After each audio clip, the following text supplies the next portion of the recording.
2020 is almost over, things are already looking brighter. Pun intended. Hey guys, I'm Nick. Today we're going to talk about lighting. How to step up your game if you're just getting into short film, filmmaking, cinematography, photography, anything that requires telling your story using a camera. The importance of lighting in simple ways that you can do it on a budget. Stick around.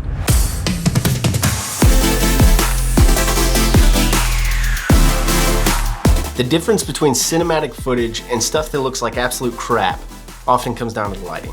Understanding this and improving your lighting game over time can help you build out a more professional product, creating better and more professional short films for you as you're progressing in your storytelling. In cinematography, it's important to understand lighting.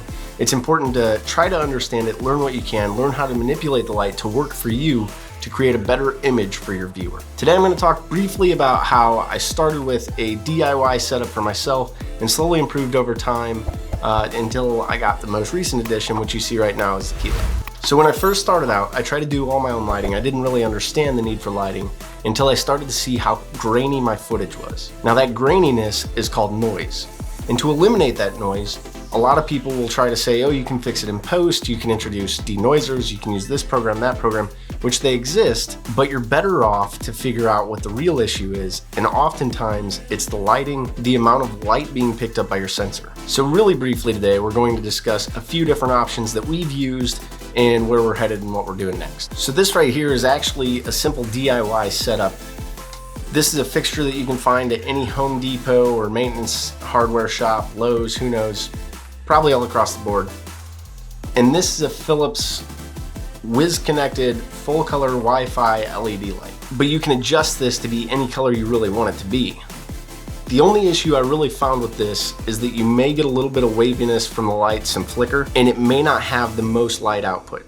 So the light falls off quickly. We'll get more into light falling off here in a few minutes. We're actually using that setup right now in this right here. That's nothing more than a shoebox with a pillowcase encasing the front of it for some diffusion.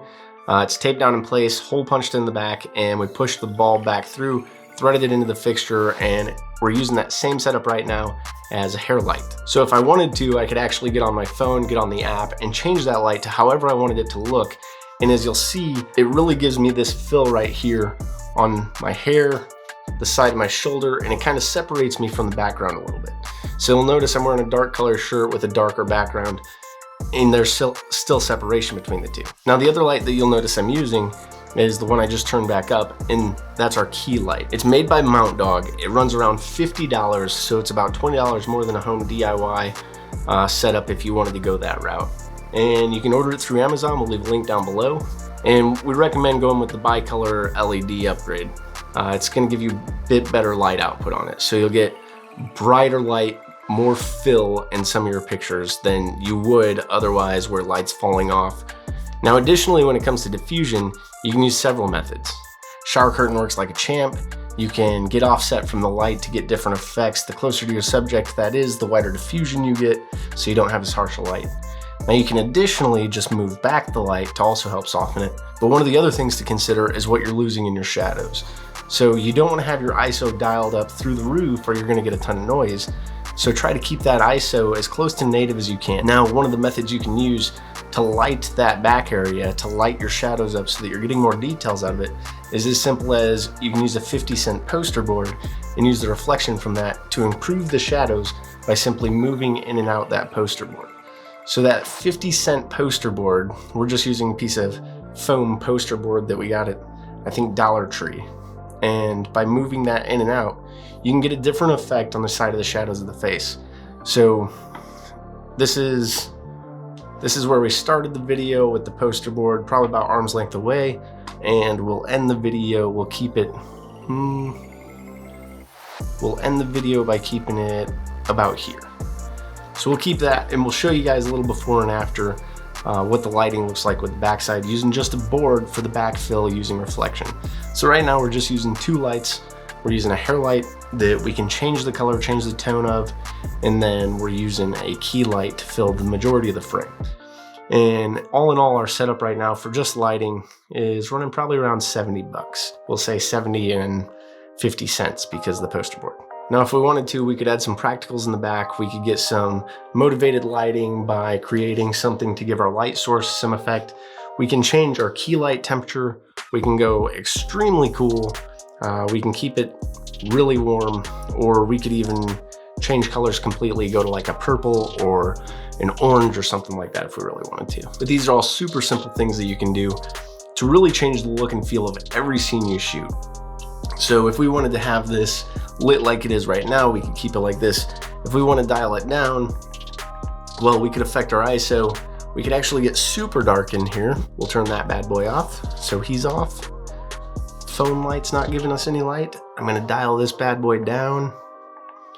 Say it's super low lit, so my ISO is probably gonna dial up just a bit. But now I wanna try to light this backside so you don't lose all the shadows, and we'll still keep that off frame. There we go. But now you have some illumination to the shadows, so you're not losing everything. And if we wanted to dial this up a little more, you can see the detail in the shadows start to improve as we're improving the key light. Now, additionally, there are things to think about when you're shooting in the daylight, and that's where you start to get into filters and you start to get into whether it's better to shoot in the shadows or what time of day you're shooting, so everybody knows shoot at golden hour if you can. It's not always possible, so a little bit different between the two, but definitely worth considering for every single shot you take.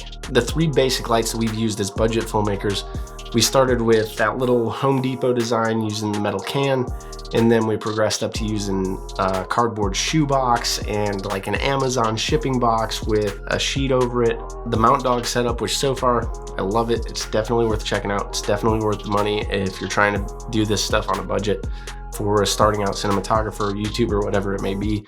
It doesn't put off a ton of heat, so not a real consideration there. Sets up in a second, and it's super user-friendly, and you can walk through with a child really on the remote and show them how to use it. The foam board, I would recommend pick up like 5 or 6 of them. If you want to, pick them up in different colors, see what the effects are, but at least pick up like one just blank slate white one so that you have it to use. So if you haven't already, like and subscribe down below.